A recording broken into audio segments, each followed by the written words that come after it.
Meu nome é Isabela Navarro, tenho 35 anos, sou natural de Valência, na Espanha, e durante muito tempo acreditei que a maior tragédia da minha vida havia sido não encontrar alguém com quem dividir o mundo. Hoje sei que estava profundamente enganada. A verdadeira tragédia foi acreditar que amor, por si só, é sempre sinônimo de liberdade. O que vou contar agora não é fácil, nem confortável, mas é necessário. Porque se uma única pessoa ouvir minha história e reconhecer os sinais antes que seja tarde, então tudo o que vivi terá valido a pena. Quando tudo começou, eu tinha 32 anos e levava uma vida que muitos considerariam estável, até invejável. Trabalhava como intérprete e tradutora, especializada em idiomas do Oriente Médio, uma carreira que construí com esforço e paixão ao longo de anos de estudo. Falava árabe, dari e um pouco de pashto, línguas que aprendi movida por uma curiosidade genuína sobre culturas que, no Ocidente, costumam ser reduzidas a estereótipos e manchetes de guerra. Sempre fui fascinada pelo que é diferente, pelo que exige mais esforço para ser compreendido. Morava sozinha, em um apartamento pequeno, mas confortável, no bairro de Ruzafa, em Valência. Tinha amigos, uma rotina previsível, jantares de sexta-feira e viagens ocasionais para congressos e eventos internacionais. Por fora, minha vida parecia organizada. Por dentro, porém, havia um vazio silencioso, que eu não sabia explicar. Aos 32 anos, nunca tinha me casado. Tive relacionamentos longos, alguns intensos, outros mornos demais, mas nenhum que realmente me fizesse sentir pertencente a algo maior. Sempre senti que não me encaixava completamente na forma como a sociedade ocidental vive os relacionamentos. Tudo me parecia rápido demais, descartável demais, superficial demais. Talvez por isso eu buscasse sentido em culturas onde família, tradição e espiritualidade ocupam um lugar central. Eu não via isso como rejeição ao meu mundo, mas como um complemento. Ou pelo menos era assim que eu justificava minhas escolhas para mim mesma. Foi nesse contexto que no início de 2018 recebi uma proposta que mudaria o rumo da minha vida de forma irreversível. Uma organização humanitária internacional entrou em contato comigo oferecendo um contrato temporário como intérprete em Mazar-e-Sharif, no norte do Afeganistão. O projeto envolvia apoio a comunidades locais, educação e mediação cultural entre equipes estrangeiras e líderes regionais. O contrato era inicialmente de 3 meses, com possibilidade de extensão, e o salário era muito acima do que eu ganhava na Espanha. Quando li o e-mail pela primeira vez, senti uma mistura de empolgação e medo. O Afeganistão sempre foi retratado como um lugar perigoso, instável, quase impossível de se viver, especialmente para uma mulher ocidental. Ainda assim, algo dentro de mim se acendeu. Era a chance de conhecer o país, além das notícias, de usar minhas habilidades de forma concreta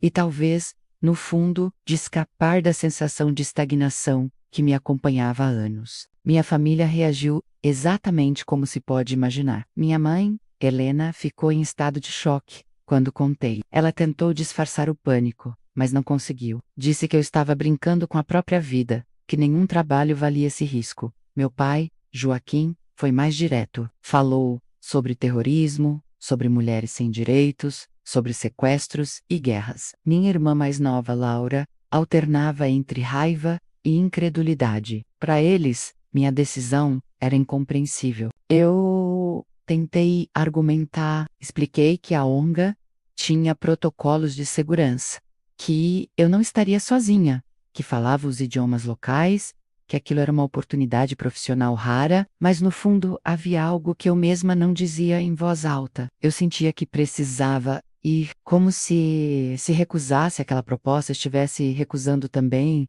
uma parte de mim que há muito tempo pedia para ser ouvida. Aceitei o contrato. Cheguei a Mazar-e-Sharif em uma manhã fria de abril. O aeroporto era pequeno, caótico, cercado por soldados armados e barreiras de segurança. Mas havia também algo inesperadamente humano ali. Famílias se abraçando, crianças correndo, vendedores oferecendo chá e pão. A cidade não era o cenário apocalíptico que eu havia imaginado. Havia marcas de conflito, sim, mas também havia vida, rotina, resistência silenciosa. Fui alojada em uma casa compartilhada com outros trabalhadores internacionais, em um bairro relativamente seguro. Meus colegas vinham de diferentes partes do mundo, 2 canadenses, uma italiana, um jordaniano e vários afegãos que trabalhavam como coordenadores locais. Logo nos primeiros dias percebi que meu trabalho exigiria mais do que tradução literal. Eu precisava traduzir contextos, intenções, silêncios, e foi justamente nesse ambiente que conheci Farid. Farid tinha 38 anos, era formado em engenharia civil e trabalhava como coordenador local da organização não governamental.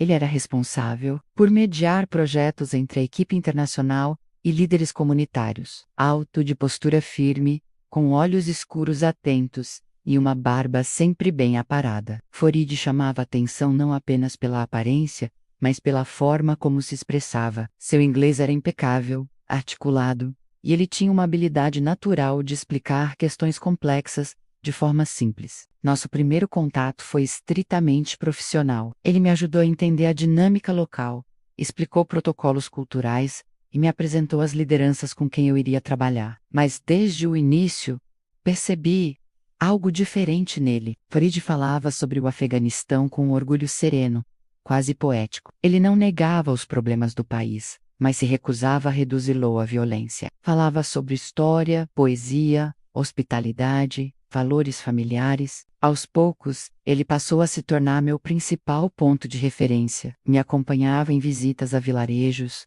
explicava tradições que não apareciam nos livros, traduzia gestos e olhares que eu não saberia interpretar sozinha. Ele dizia que eu era diferente das outras estrangeiras, que eu realmente queria entender, não apenas cumprir uma missão e ir embora. Aquilo me tocava profundamente, porque era exatamente assim que eu me via. Com o passar das semanas, nossas conversas começaram a se estender para além do trabalho. Falávamos sobre infância, fé, propósito, solidão. Ele me contou sobre crescer em meio à guerra, sobre perder familiares, sobre reconstruir a vida várias vezes. Eu falava sobre minha sensação constante de deslocamento, sobre nunca me sentir completamente em casa, em lugar nenhum. Havia uma conexão que parecia rara, quase inevitável. Quando percebi que estava me apaixonando, tentei racionalizar. Disse a mim mesma que era apenas a intensidade do contexto, que ambientes extremos criam vínculos mais rápidos, que aquilo passaria, mas não passou. Pelo contrário, sei aprofando. Farid era atencioso de uma forma que eu nunca havia experimentado. Não era invasivo, não era possessivo, era presente, escutava de verdade. Lembrava de detalhes pequenos, fazia perguntas sinceras. Nosso relacionamento começou de forma discreta, quase secreta. Sabíamos que relações entre funcionários da org mental eram mal vistas e que culturalmente um envolvimento entre um homem afegão e uma mulher ocidental poderia gerar comentários. Ainda assim, parecia impossível ignorar o que sentíamos. Farid me dizia que eu trazia luz à vida dele, que comigo ele sentia esperança em um futuro diferente. Eu acreditava em cada palavra. Naquele momento, eu não via sinais de alerta, via apenas amor, conexão e a sensação de finalmente ser compreendida. Não sabia que estava apenas no início de uma história que me custaria quase tudo. Se alguém tivesse me dito, naquela época, que o amor verdadeiro nunca começa pedindo pequenas renúncias, eu provavelmente teria rido. Teria dito que todo relacionamento exige concessões, que ninguém constrói uma vida a dois sem ceder em alguns pontos.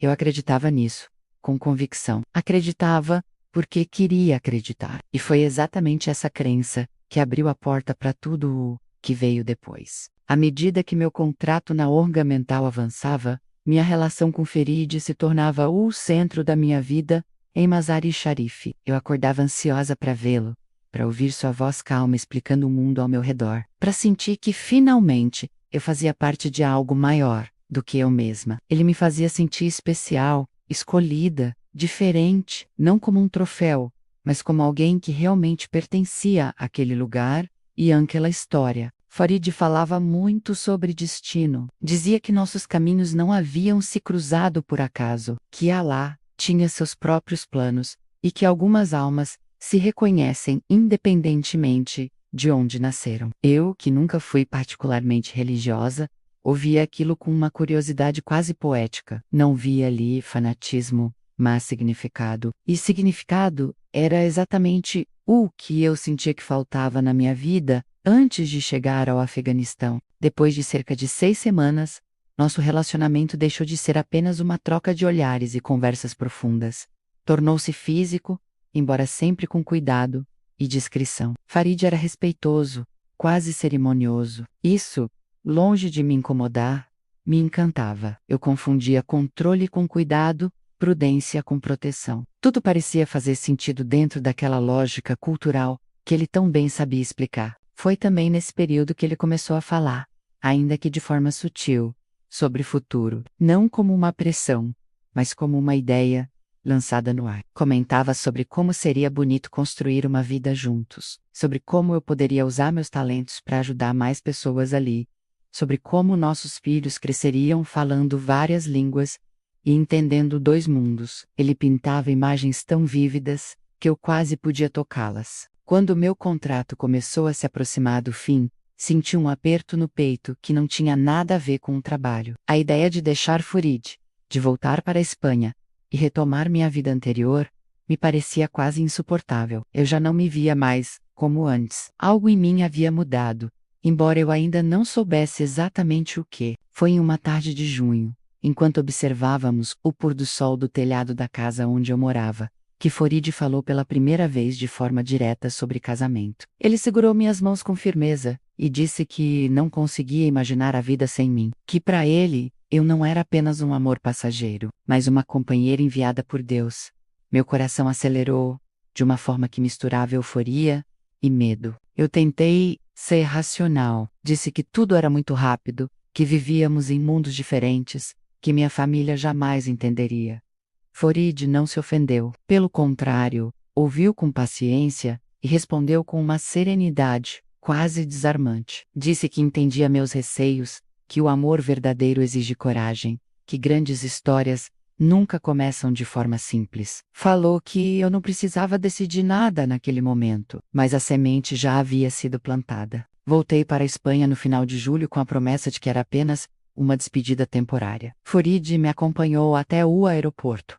Manteve a postura discreta que o ambiente exigia, mas seus olhos diziam tudo. Quando me abraçou, senti um nó na garganta e uma sensação estranha, como se estivesse deixando algo essencial para trás. Em Valência, tudo parecia igual e ao mesmo tempo completamente diferente. Minha família estava feliz por me ter de volta, mas percebia em mim uma distância difícil de explicar. Eu falava de Farid com entusiasmo, descrevia-o como um homem culto, sensível, respeitoso, tentava antecipar os preconceitos que sabia que surgiriam.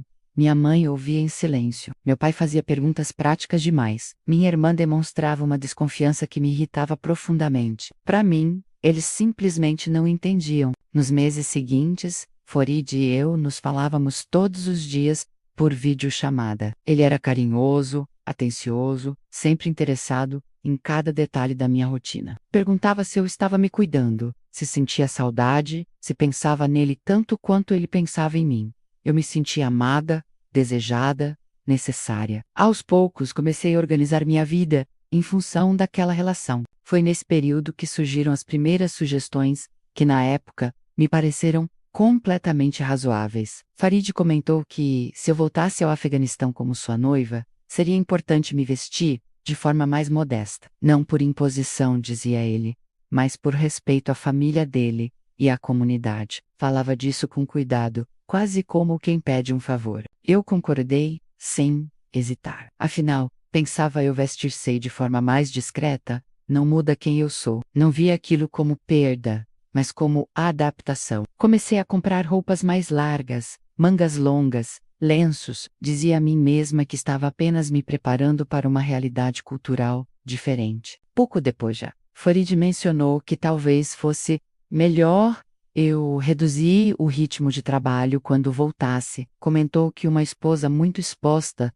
profissionalmente poderia gerar comentários desnecessários. Disse que ele tinha condições de nos sustentar e que eu poderia, se quisesse, trabalhar de casa com traduções pontuais. Aquilo me causou um leve desconforto, mas eu o ignorei. Disse a mim mesma que era apenas uma fase, um ajuste inicial. O pedido de casamento formal veio em novembro. Farid falou com minha família por videochamada, foi educado, respeitoso, encantador. Prometeu cuidar de mim, me proteger, me oferecer uma vida digna. Meus pais estavam visivelmente apreensivos, mas diante da minha convicção, acabaram cedendo. Eu estava convencida de que estava tomando a decisão certa. Voltei ao Afeganistão em janeiro do ano seguinte. Agora não mais como funcionária de uma ONG, mas como noiva de um homem afegão. Essa diferença, que eu ainda não compreendia plenamente, mudaria tudo. No aeroporto, Farid insistiu que eu cobrisse o cabelo imediatamente. Disse que agora era diferente, que precisávamos ser mais cuidadosos. Eu obedeci, sem questionar. A casa que ele havia preparado para nós ficava em um bairro muito mais conservador do que aquele onde eu havia morado antes. As ruas eram mais estreitas, havia menos estrangeiros e quase nenhuma mulher visível, sem cobertura completa. Farid explicou que aquele ambiente era mais adequado para uma vida familiar respeitável. Eu tentei ver aquilo como algo positivo. Nos primeiros dias, tudo parecia normal. A família dele me recebeu com cordialidade. Sua mãe, uma mulher reservada e silenciosa, me tratava com gentileza. A irmã mais nova, Samira, falava um pouco de inglês e se tornou minha principal companhia. Ela me ajudava com a casa, com a comida, com pequenas regras que eu ainda não dominava, mas, quase sem perceber, comecei a sair cada vez menos, primeiro por escolha, depois por sugestão, até que se tornou uma regra implícita. Farid dizia que era perigoso eu andar sozinha, que chamava atenção, que as pessoas podiam interpretar mal. Quando eu lembrava que antes havia circulado livremente pela cidade, ele respondia que a situação agora era diferente. Eu era sua responsabilidade e o hijab simples que eu usava deixou de ser suficiente. Farid trouxe um véu mais fechado e disse que seria melhor assim, pelo menos naquele bairro. Senti um aperto no peito ao me ver no espelho, mas reprimi o sentimento. Disse a mim mesma que era apenas um pedaço de tecido, que não definia quem eu era por dentro. O casamento aconteceu em março, em uma cerimônia tradicional realizada na casa da família dele. Eu participei pouco, mais como espectadora do que como protagonista. Tudo foi conduzido em um idioma que eu mal conseguia acompanhar, com rituais que eu não compreendia completamente. Quando perguntei sobre documentos legais, Farid disse que aquilo não era importante. O que importava era o vínculo diante de Deus e da comunidade. Foi só depois que percebi que, sem saber, eu havia atravessado uma linha invisível. Na manhã seguinte ao casamento, Farid me disse com naturalidade que a partir daquele momento, eu não deveria sair de casa sem avisá-lo. Que não era apropriado falar com homens que não fossem da família. Que o uso da internet deveria ser limitado. Ele dizia tudo isso com um tom calmo, quase pedagógico, como se estivesse me ensinando algo essencial para o meu próprio bem. Foi ali, naquele instante silencioso, que senti o primeiro medo verdadeiro. Um medo que ainda não sabia nomear, mas que se instalou no fundo do meu peito. Eu havia acreditado que estava construindo um futuro. Ainda não entendia que estava, na verdade, entrando em uma prisão, cuidadosamente disfarçada de amor. No começo, eu dizia a mim mesma que era apenas uma fase de adaptação, um período necessário para que eu aprendesse a viver dentro de uma cultura diferente da minha. Repetia isso como um mantra silencioso, sempre que algo me incomodava, sempre que sentia vontade de questionar alguma regra nova, que surgia quase diariamente. E eu acreditava, ou queria acreditar, que o desconforto fazia parte de qualquer grande mudança, e que, com o tempo, tudo se tornaria mais fácil. Os dias passaram a ter uma rotina rígida, embora ninguém jamais a tivesse declarado oficialmente. Eu acordava cedo, ajudava Samira com as tarefas da casa, e passava longas horas dentro daqueles mesmos cômodos, observando a luz mudar através das janelas cobertas por cortinas espessas. O mundo exterior que antes me fascinava tornara-se distante, quase abstrato. Às vezes eu me pegava tentando lembrar do som da cidade, do movimento das ruas, como se aquilo pertencesse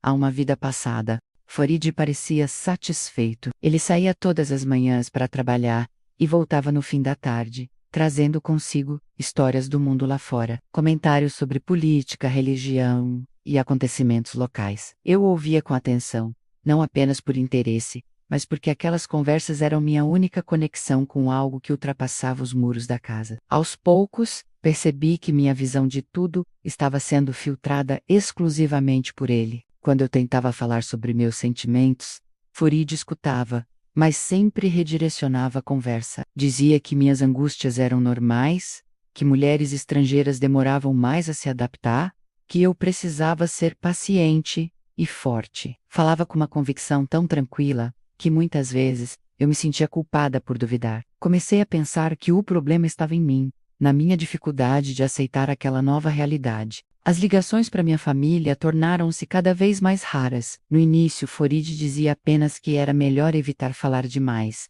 para não levantar suspeitas ou comentários desnecessários. Depois começou a sugerir que eu não comentasse certos detalhes, para não preocupar meus pais sem motivo. Por fim, passou a estar sempre por perto, durante as chamadas, ouvindo em silêncio o que me fazia escolher cada palavra com extremo cuidado. Com o tempo, percebi que estava começando a me autocensurar, mesmo quando ele não estava presente. Pensava duas vezes antes de expressar qualquer incômodo, qualquer saudade, qualquer dúvida. Meu silêncio passou a ser uma forma de sobrevivência emocional. Eu me moldava ao ambiente, tentando não provocar conflitos, tentando preservar aquela ideia de amor que ainda insistia em defender dentro de mim. A mudança mais significativa aconteceu de forma quase imperceptível. Um dia, procurei meu passaporte para confirmar a data de validade, e não o encontrei. Perguntei a Farid com naturalidade, esperando uma resposta simples. Ele disse que havia guardado em um local seguro, para evitar que eu o perdesse. Falou isso sorrindo, como quem faz um favor. Aquilo me incomodou mais do que eu esperava, mas novamente escolhi não insistir. Sem meus documentos, comecei a sentir uma dependência que antes não existia. Qualquer decisão, qualquer movimento precisava passar por ele. Se eu queria ir ao médico, Farid marcava a consulta.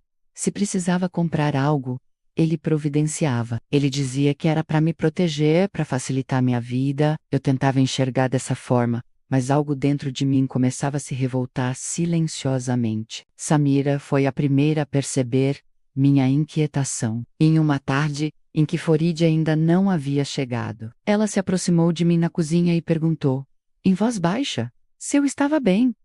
Hesitei, antes de responder. Havia algo no olhar dela que misturava curiosidade e compaixão.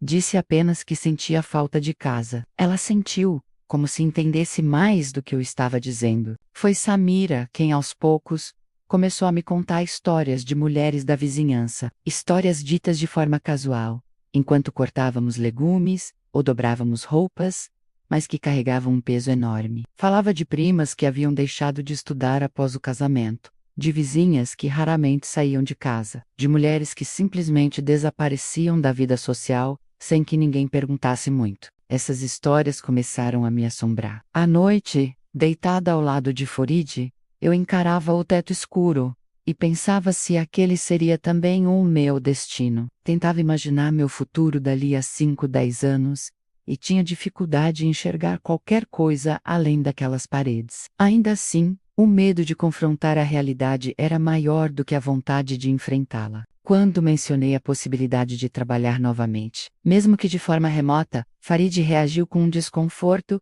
que não tentou esconder. Disse que não era o momento, que as pessoas poderiam falar, que eu precisava me dedicar à casa e à família. Argumentei que o trabalho sempre havia sido importante para mim, que me fazia sentir útil. Ele respondeu que meu papel agora era outro. Foi a primeira discussão real que tivemos. Não houve gritos, nem insultos, apenas um clima pesado que se instalou entre nós.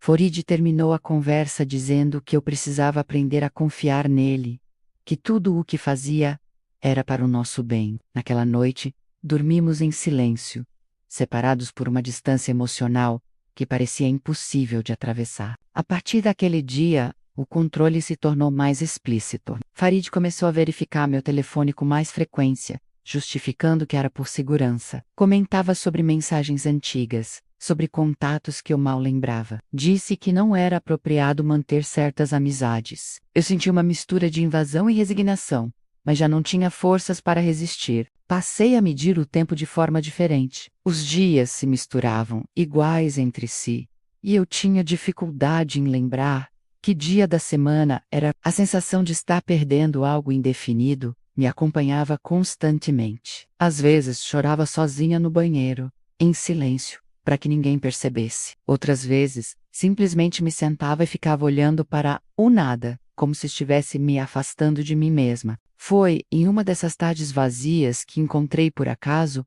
um antigo e-mail de uma colega da organização não governamental perguntando se eu estava bem. Aquela mensagem simples me atingiu como um choque. Alguém ainda se lembrava de mim como eu era antes. Alguém ainda me via como uma pessoa independente, ativa, presente no mundo. Responder aquele e-mail parecia um gesto mínimo, mas carregava um risco enorme. Demorei horas até tomar coragem. Quando finalmente respondi, escrevi pouco, de forma vaga, dizendo que estava bem e que em breve entraria em contato. Mesmo assim, senti o coração disparar, como se estivesse cometendo algo proibido. Apaguei o histórico, fechei o computador e fiquei esperando, ansiosa, que Farid não percebesse nada. Naquela noite, Farid chegou mais cedo do que o normal. Seu semblante estava fechado, diferente do habitual. Sentou-se à minha frente e perguntou, de forma direta, se eu havia falado com alguém naquele dia. Neguei, sentindo um frio percorrer meu corpo. Ele me olhou por alguns segundos que pareceram eternos. Então disse que confiava em mim, mas que eu não deveria esconder nada dele. Aquela palavra, confiança, soou estranha aos meus ouvidos. Era sempre ela que justificava tudo, mas era também ela que parecia me faltar. Pela primeira vez, comecei a considerar seriamente a ideia de que algo estava muito errado. Que o amor que eu acreditava estar vivendo talvez não fosse amor, mas outra coisa que eu ainda não conseguia nomear. Naquele momento compreendi que meu silêncio já não era apenas uma escolha, ele havia se tornado uma imposição. E quanto mais eu me calava, mais alto aquele silêncio gritava dentro de mim, pedindo para ser ouvido, antes que fosse tarde demais. A decisão de tentar retomar um mínimo de controle não veio de um momento de coragem repentina, mas de exaustão. Eu estava cansada de medir cada palavra, cada gesto, cada pensamento, cansada de viver em um estado constante de vigilância, como se qualquer movimento fora do esperado pudesse provocar algo irreversível. Não foi um ato de rebeldia, foi um impulso de sobrevivência. Tudo começou de forma quase banal. Samira havia comentado que uma prima distante visitaria a casa naquela semana. Uma mulher que falava um pouco de inglês e que havia estudado fora do país por alguns anos. A simples ideia de conversar com alguém que compartilhasse minimamente do meu idioma e da minha experiência despertou algo em mim, uma expectativa tímida, quase infantil, de voltar a ser ouvida sem filtros. Quando Ferit mencionou a visita durante o jantar, perguntei, com cuidado, se poderia conversar com ela sós por alguns minutos. Fiz questão de manter o tom leve e casual, como se fosse apenas uma curiosidade. Ele me olhou por alguns segundos antes de responder que não via problema, desde que a conversa fosse breve e dentro de casa. Aquela concessão mínima me pareceu uma vitória. No dia da visita,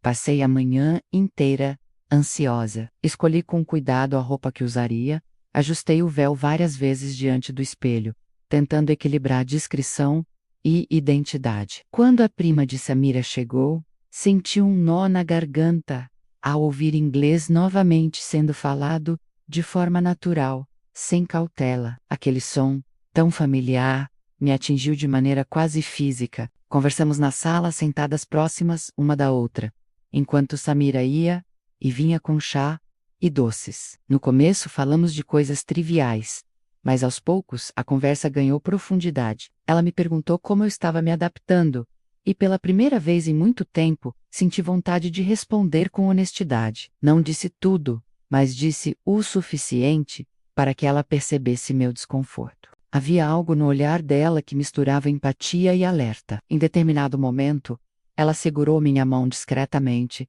e disse que mudanças grandes exigem tempo, mas que ninguém deveria se sentir invisível dentro da própria vida. Aquela frase simples ecoou dentro de mim com uma força inesperada. Pela primeira vez, alguém validava o que eu sentia, sem tentar justificar ou minimizar. A conversa durou pouco mais do que o combinado. Quando Farid entrou na sala, o ambiente mudou instantaneamente. Ele foi educado, como sempre, mas seu olhar estava atento, avaliador. Cumprimentou a visitante, perguntou se estava tudo bem e se sentou conosco por alguns minutos. Eu senti meu corpo inteiro se retrair, como se estivesse sendo examinada. Depois que a visita foi embora, Farid não comentou nada imediatamente. A noite seguiu em silêncio, pesado, e eu fui dormir com um pressentimento difícil de ignorar. Na madrugada, acordei com ele sentado na beira da cama, me observando. O susto fez meu coração disparar. Ele perguntou,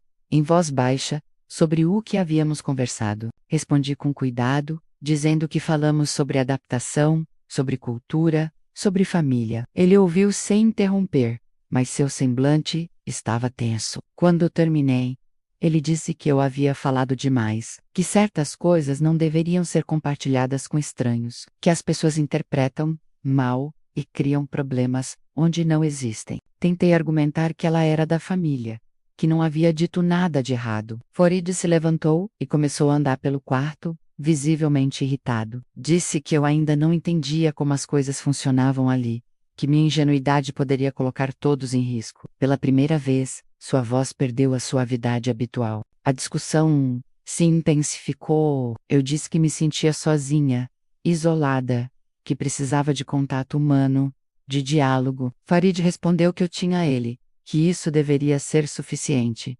Quando insisti que não era, vi algo mudar em seu olhar. Não era raiva apenas, era algo mais frio, mais duro. Ele disse que eu estava sendo ingrata. Naquele momento, percebi que havia ultrapassado um limite invisível. Farid afirmou da forma clara que minha prioridade agora era o casamento, a casa, a honra da família, que minhas necessidades individuais vinham depois. Disse que eu precisava aprender a aceitar meu papel, assim como tantas outras mulheres aceitavam. Eu chorei, não de forma dramática, mas silenciosa, sentindo algo se quebrar dentro de mim. Ele observou por alguns segundos, e depois saiu do quarto, deixando-me sozinha. Passei o resto da noite acordada, encarando a escuridão, tentando entender em que momento minha vida havia se transformado naquilo. Nos dias seguintes, Farid tornou-se mais distante. Não era agressivo, mas havia uma rigidez nova em suas atitudes. Passou a estabelecer regras de forma mais explícita. Horários, rotinas, permissões, tudo vinha acompanhado da justificativa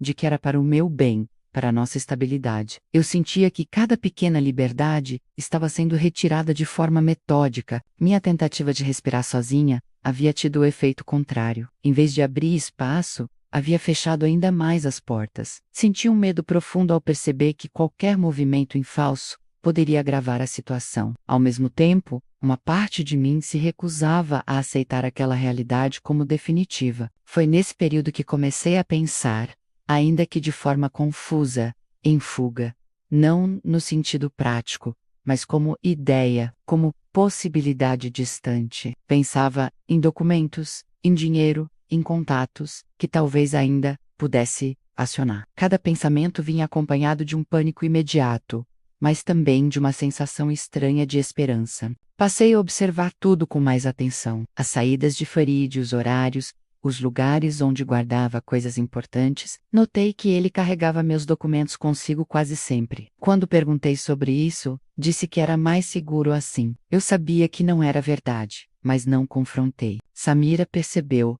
minha mudança de comportamento. Em uma noite em que estávamos sozinhas, ela me perguntou, quase sussurrando, se eu estava pensando em ir embora. Não respondi, mas meu silêncio foi suficiente. Ela suspirou e disse que eu precisava ter cuidado, que decisões assim não são perdoadas facilmente. Aquela conversa me deixou ainda mais confusa. Eu não sabia em quem confiar, nem até onde poderia ir. A sensação de estar presa se intensificava, mas junto com ela surgia uma determinação tímida, quase imperceptível, de não desaparecer completamente. O dia em que tentei respirar sozinha, havia mostrado algo que eu já não podia ignorar. O homem que eu amava não era apenas protetor ou conservador.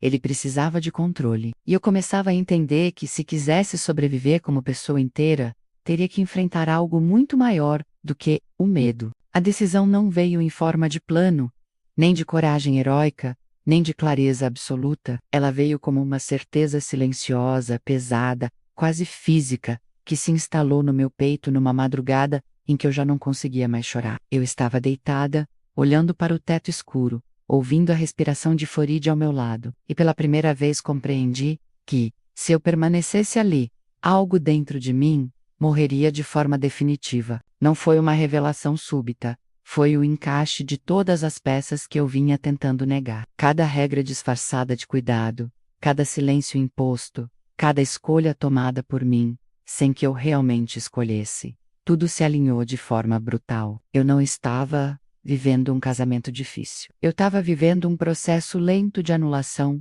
Naquele momento, percebi algo que me atravessou como um choque.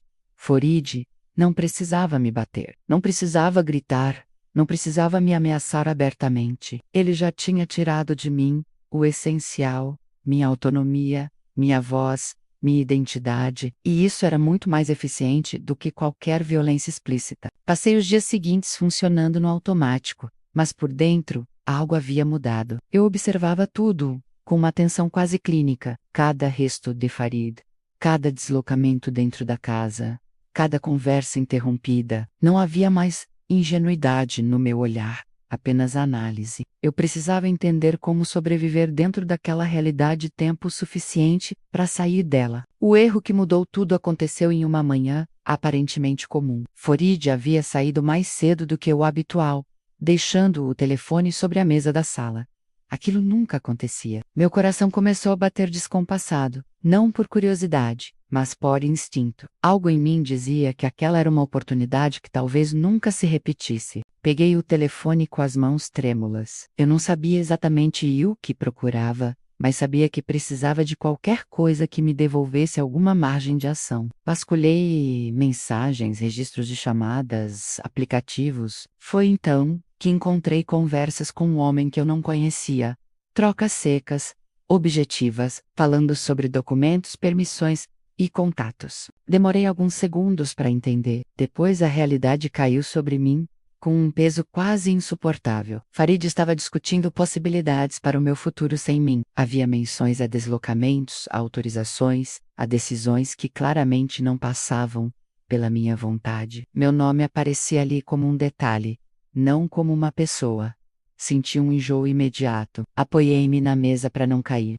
Aquilo não era apenas controle emocional, era estrutura, era planejamento. Eu não era mais vista como alguém que podia decidir. Eu era um problema a ser administrado. Apaguei qualquer vestígio de que havia mexido no telefone e o coloquei exatamente onde estava. Voltei para o quarto e fiquei sentada na cama por um longo tempo, tentando respirar. Não havia mais espaço para dúvidas. Se eu não agisse, alguém agiria por mim.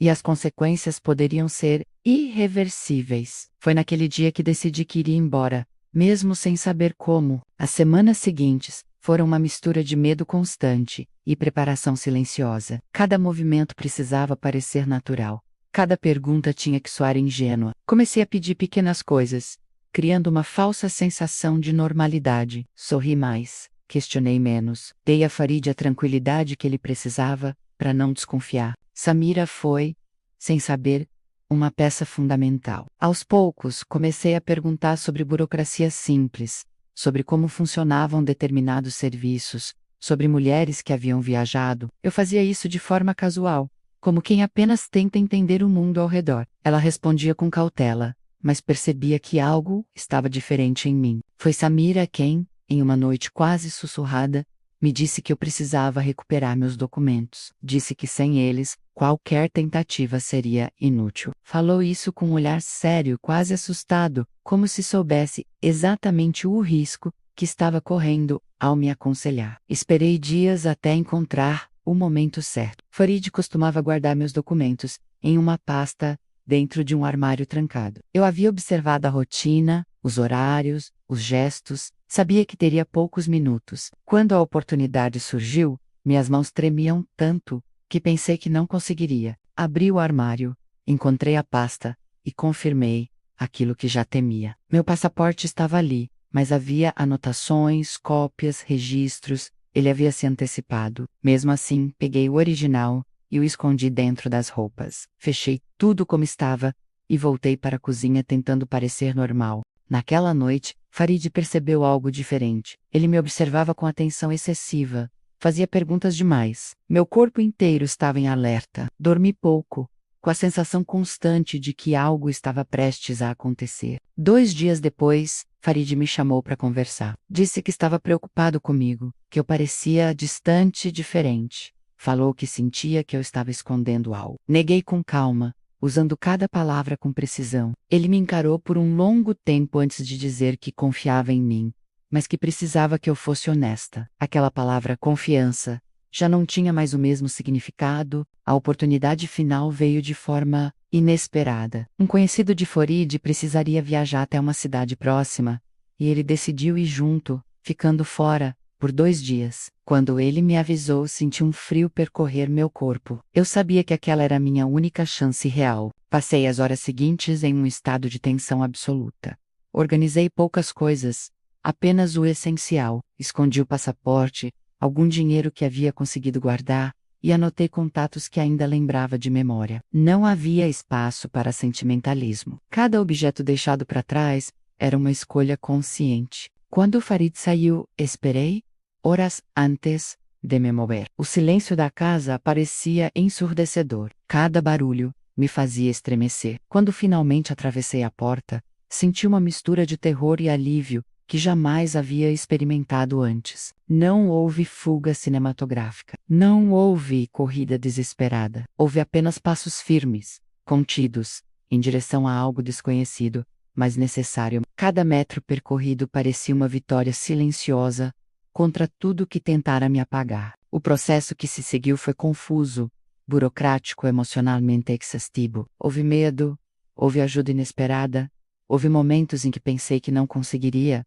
mas consegui, não intacta, não ilesa, mas inteira o suficiente para continuar. Hoje, quando olho para trás, não vejo apenas uma história de amor que deu errado, vejo uma alerta. Vejo como é fácil confundir cuidado com controle, proteção com posse, amor com silêncio imposto. Vejo como a violência nem sempre deixa marcas visíveis, mas pode destruir profundamente. Eu sobrevivi, não porque fui forte o tempo todo, mas porque em algum momento escolhi não desaparecer. E essa escolha silenciosa e aterradora foi a mais importante da minha vida. Se alguém que escuta essa história sente um incômodo, um reconhecimento, um medo familiar, eu peço que não ignore. O silêncio pode parecer seguro, mas ele cobra um preço alto demais. Nenhum amor deveria exigir que você deixe de existir para continuar.